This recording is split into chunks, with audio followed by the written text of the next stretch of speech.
Ayan. Guess the phrase po yung tawag sa game. So nakapaglaro na po ba kayo nito?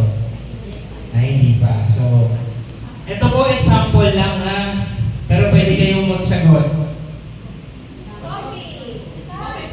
Sino po yung nagsabi ng no? Dapat magtataas ang kamay.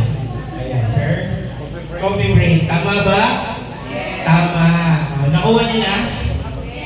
Unahan po magtaas ng kamay ha. Unang dalawa po meron.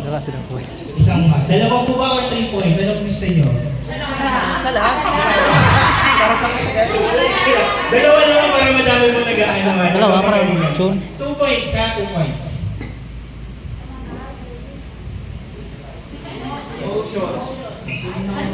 Si Ma'am yung una ko nakita. Sige Ma'am. Mixed emotions. Ano po? Mixed emotions. Mixed emotions. Tama ba? Tama.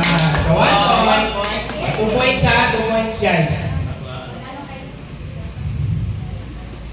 Ay, sa uli. Ano po? Side effect. May nanalo. Isa ha. Kuya, pa-picture. Ikaw na lang sa harapan. Picture kayo. So, labas mo na lang.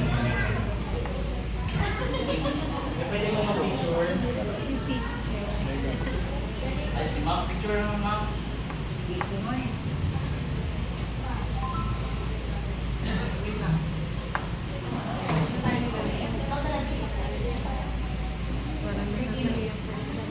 Okay lang. Ay.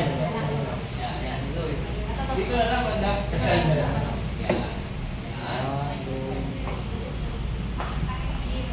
Yan, congrats! Buhay naman ano?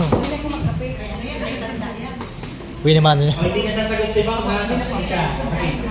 Okay. Guys, unahan po ito ulit. Meron pa po tayo. Ay, ito sa dulo. Ilang points gusto nyo? Ayun, isa lang. Sa dulo to. Ilan po? Tatlo? Sige, pag sa dulo na to ha. Ito po yung Nagtaas ako ng kamay na ko. Standing ovation. Standing ovation. Ang galing naman. Wala pang nagmali ah. Yan. Standing of 1 point. 1 point pa rin. Basta unang mga 2 points. Guys, matulong ako sino lang taas ng kamay ha. Si Sir. Si Sir. Pwede pong mangula. Wala namang mali. Sige, Sir. Sige. Sayang. Ikaw na muna. Baka maka 1 point ka. Hindi. Sino yung sumunod? Payan pa lang po, payan. Si Sir ka ulit. Naging. Ano po? Naging. Naging, hindi po. Sino po kaya? Ano po? Hindi po. Sayang to, madali lang to. Next.